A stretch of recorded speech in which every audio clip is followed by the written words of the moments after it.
അഞ്ചാം സ്ഥലത്ത് നമ്മൾ ധ്യാനിക്കുക ശിമയോൻ കർത്താവിനെ സഹായിക്കുന്നതാണ്.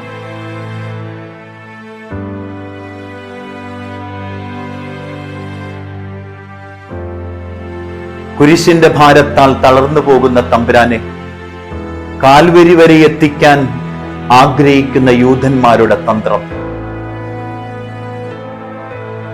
വഴിപോക്കനെ പിടിച്ചു നിർത്തി അവന്റെ ഭാരമേൽപ്പിക്കുന്നു.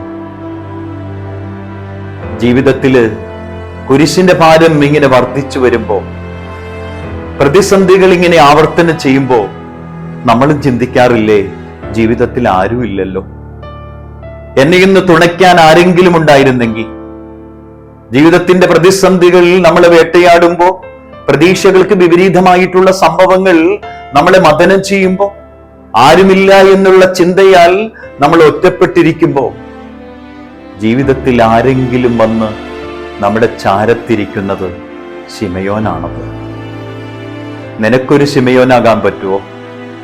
ദുഃഖിച്ചിരിക്കുന്നവരുടെ ചാരത്ത് പോയിരിക്കാൻ, അവരോടൊപ്പം കരയാൻ. സുവിശേഷത്തിന്റെ ഏടുകളിലേക്ക് പോയാൽ സുവിശേഷം പറയുന്നത് ഇത്ര മാത്രമേ ഉള്ളൂ: കരയുന്നവരോടുകൂടെ കരയാൻ നിനക്ക് പറ്റുമോ? ചിരിക്കുന്നവരോടുകൂടെ ചിരിക്കാൻ നിനക്ക് പറ്റുമോ? ഈ ശിമയോൻ നിർബന്ധിതമെങ്കിലും അവൻ കരയുന്നവരോടുകൂടെ കരയുന്നവനായിട്ട് മാറുകയാണ്, ചിരിക്കുന്നവരോടുകൂടെ ചിരിക്കുന്നവനായിട്ട് മാറുകയാണ്. സുവിശേഷത്തിന്റെ ഭാവം ഇതാണ്: ഭാരം വഹിക്കുന്നവരോടൊപ്പം ഭാരം വഹിക്കാൻ നിനക്ക് സാധിക്കുമോ? ആരെങ്കിലും തളർന്നു പോകുമ്പോ അവനെ എഴുന്നേൽപ്പിച്ചു നിർത്താൻ നിനക്ക് സാധിക്കുമോ? ആത്മീയ ചൈതന്യമുള്ളവർ കരമുയർത്തി ഹല്ലേലൂയ വിളിക്കുന്നതിന് മുമ്പ് കരം താഴ്ത്തി വീണുകിടക്കുന്നവരെ എഴുന്നേൽപ്പിക്കാൻ ത്രാണിയുള്ളവരായി മാറണമെന്ന് മാർപ്പാപ്പ പറയാറില്ലേ? വീണുകിടക്കുന്നവരെ എഴുന്നേൽപ്പിക്കാനുള്ള ബലം, അതാണ് ശിമയോൻ.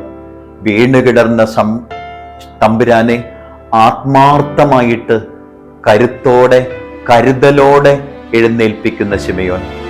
അവന്റെ കുരിശിന്റെ ഭാഗവും അവന്റെ കുരിശിന്റെ ഭാരവും സ്വയം ഏറ്റുവാങ്ങി നിർബന്ധിതമെങ്കിലും ആ കുരിശിന്റെ പാതയെ നടന്നു നീങ്ങിയ ശിമയോൻ അനുഗ്രഹിക്കപ്പെട്ടതുപോലെ നമ്മുടെ ജീവിത തുറകളിൽ നമ്മൾ കണ്ടുമുട്ടുന്ന ചില വ്യക്തികൾ തളർന്നു പോകുന്നത് നമ്മൾ കാണാറുണ്ടാവും. പക്ഷേ അവഗണിക്കരുത്, നമ്മൾ ചേർന്ന് നിൽക്കണം. അവരുടെ ഭാരത്തിന്റെ ഭാഗമാകണം, അവരുടെ ദുഃഖത്തിന്റെ ഭാഗമായി നാം തീരണം. അപ്പോൾ നമ്മൾ ശിമയോന്റെ മനോഭാവമുള്ളവരായി മാറും. ശിമയോന്റെ അനുഗ്രഹം, ശിമയോൻ എത്രമാത്രം അനുഗ്രഹിക്കപ്പെട്ടോ അത്രമാത്രം അനുഗ്രഹം നമ്മുടെ ജീവിത യാഥാർത്ഥ്യങ്ങളിൽ സ്വീകരിക്കാൻ നമുക്ക് പോകാം. എവിടെയാണ് തളർന്നു കിടക്കുന്നവർ ഉള്ളത്, എവിടെയാണ് വീണുപോയവര്, എവിടെയാണ് നാണം കെട്ടവര് എന്നും നമുക്ക് ശ്രദ്ധയുള്ളവരാകാം. അതിന് നമ്മുടെ കണ്ണു തുറക്കണം, നമ്മുടെ ബുദ്ധി കൂർമ്മനയുള്ളതായിട്ട് മാറണം. അങ്ങനെ വീണുകിടക്കുന്നവരെ എഴുന്നേൽപ്പിക്കാനും തളർന്നു പോയവരെ സഹായിക്കാനും കരയുന്നവരുടെ കണ്ണീർ തുടയ്ക്കാനും നമ്മൾ പ്രാപ്തരായി മാറട്ടെ.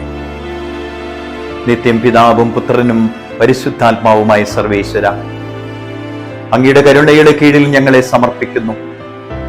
വീണുപോയ നിന്നെ സഹായിക്കാൻ നീ ശിമയോനെ തെരഞ്ഞെടുത്തുവല്ലോ. നീ വ്യത്യസ്ത തുറകളിൽ പാവപ്പെട്ടവനായി തളർന്നു വീഴുമ്പോ, വേദനകൾ അനുഭവിച്ച് തെറ്റിദ്ധരിക്കപ്പെടുമ്പോ, നാണം കെട്ട് വീണു കിടക്കുമ്പോ അവരോട് ചേർന്ന് നിന്ന് നിന്നെ സഹായിക്കാനുള്ള ബലം എനിക്കും എൻ്റെ കുടുംബത്തിനും എൻ്റെ സമൂഹത്തിനും നൽകണമേ.